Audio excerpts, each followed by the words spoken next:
I think that Joe Biden's message to the UK is that he doesn't care about Britain. This is, I think, one of the most anti-British presidents in modern US history. And Biden has behaved in extremely dismissive fashion towards the United Kingdom.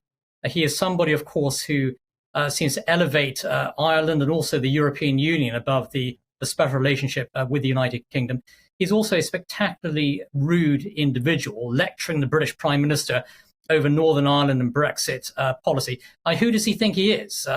In the meantime, of course, he's hobnobbing with Irish elites, including Gerry Adams, of course. And for many decades, Joe Biden was an enthusiastic supporter of the IRA, terrorist movement. And so you can see where this is all coming from. And Biden began his presidency by throwing a bust of Winston Churchill out of the Oval Office, just as Barack Obama did before him.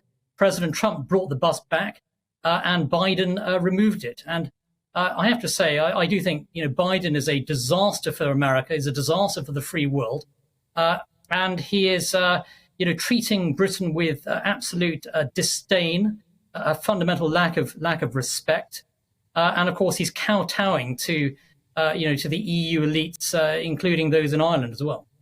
Niall, I wonder, that contempt that you speak of, evidenced by President Biden towards Britain, do you think, personally, that actually the change in Prime Minister from, of course, Boris Johnson to Liz Truss to now Rishi Sunak, that actually President Biden feels that he can completely walk all over Rishi Sunak? Is that fair?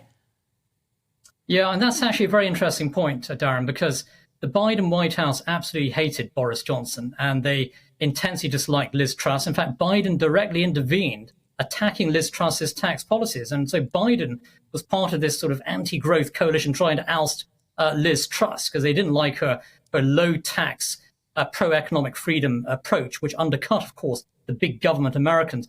With regard to Rishi Sunak, I do think that Joe Biden, his advisors, view Sunak as a somewhat, I would say, softer leader. I think they do believe they can push Sunak around. Hence, you have Biden lecturing Sunak over the Windsor Framework, over trying to force the DUP into what is actually a very bad deal overall.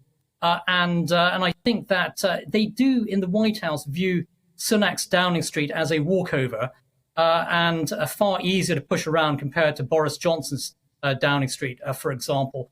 Sunak needs to stand up for Britain. He needs to stand up to Biden. He needs to tell Joe Biden, go mind his own business. It's not the role of the US president to be lecturing the British people over their own Brexit policy and Northern Ireland policy.